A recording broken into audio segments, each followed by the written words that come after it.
Hello, ladies and gentlemen, and today we're going to be talking about the idea of work. We need work to get to the idea of energy, which is what we're going to be talking about in this chapter. So let's start with the basics. What is work? And the questions we need to answer are as follows. First of all, we want to know in physics what is actually meant by work. Second, how can the amount of work done on an object be calculated? Third, what are the units of work? And then finally, how does positive and negative work affect the motion of an object? So as we go through here, you want to keep those questions in mind and be able to answer those when you get to class then the next day. So let's start off by talking about what exactly is work. Well, we know that work in real life means something completely different. In physics, though, work actually means that we're applying a force over a distance. You can see there it says work is performed on an object when a force acts on an object as the object moves through a certain displacement.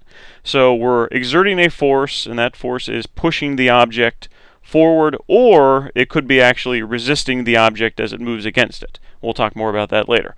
Now, something we want to really keep in mind with this is the only forces we're considering are those that are parallel to the displacement. That means that they either have to act with the displacement, meaning forward, or in the opposite direction. You can't have any that are acting perpendicular, or we'll deal with cases where it's acting at an angle. We're going to have to figure out something with that. So those are the key things. It's a force applied over a displacement, and it has to be parallel. They have to be either in the same direction or opposite. So that means we want to think about those two when we consider work. Work depends on the force acting on it, either with or opposite, and it also depends on the displacement. Those are the two key factors that affect the work being done. So let's apply this to a situation.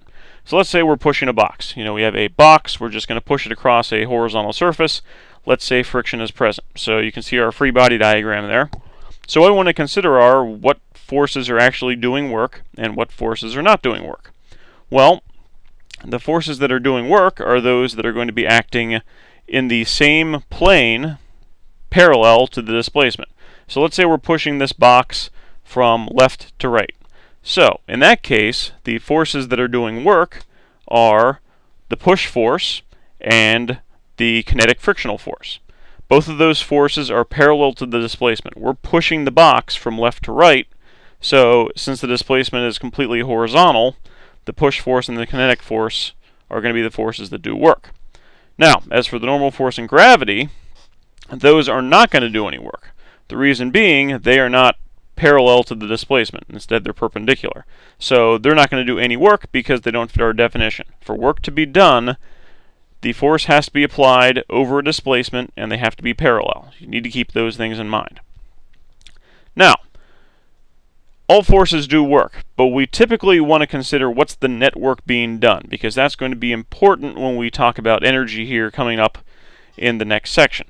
So when we think about net work, what we want to think about is it's the total of all the work done by all the forces acting on the object. It's just like a net force. We talked about net force being the sum of all the forces acting on the object. Well, net work's the same thing. It's the total of all the work done on the object by all the different forces.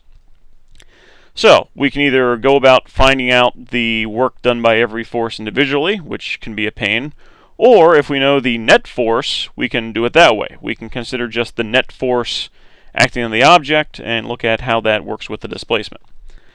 And just like with, Newton's second law, if the net force is 0, then we can't have anything really happening. It's not going to accelerate. Well, if the net force is 0, we actually find that there's no work done.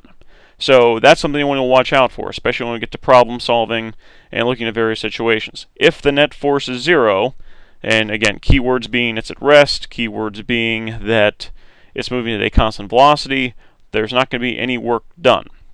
For instance, if I pick up a box and I carry the box across the room at a constant velocity, there's no net work being done.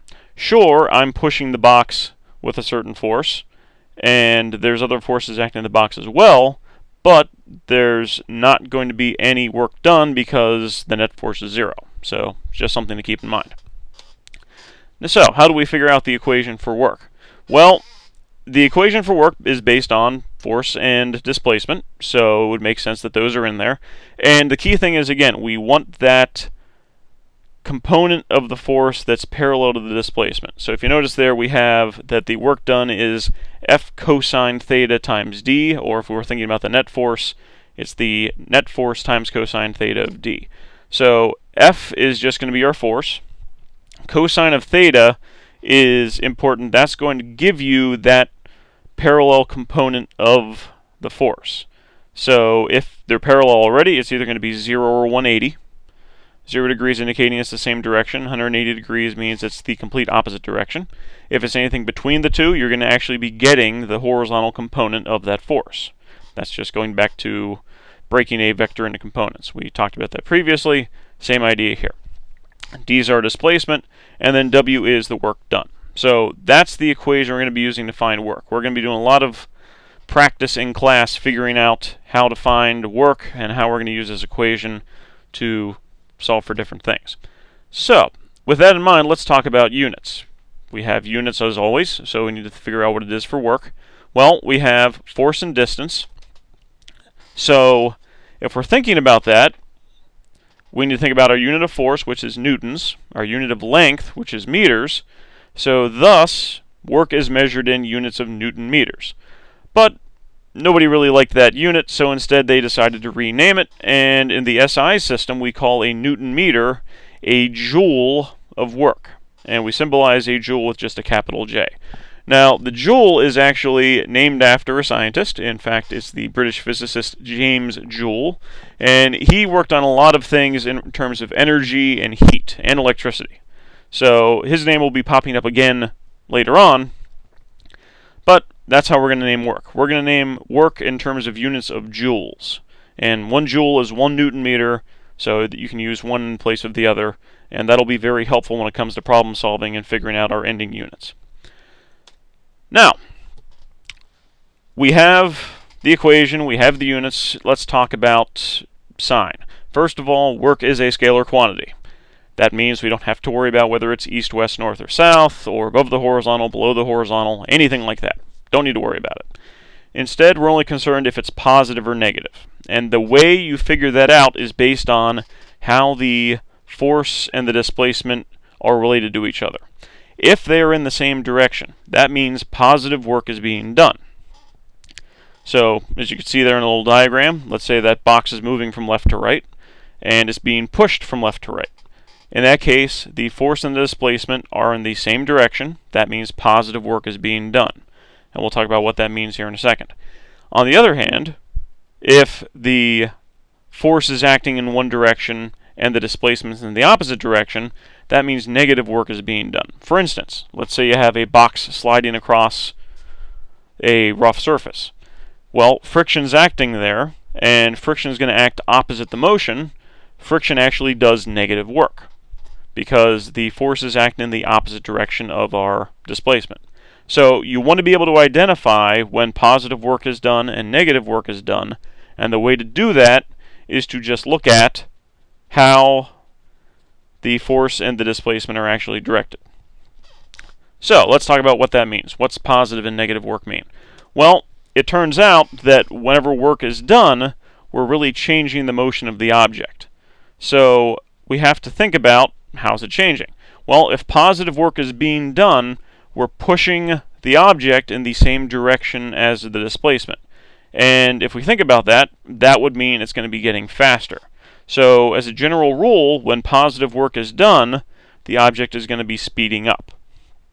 Okay, so positive work, it's getting faster. We're doing a net force on the box or the object, whatever we're talking about, and since it's going to be a net force that's positive, it's going to accelerate positively. It's going to be getting faster.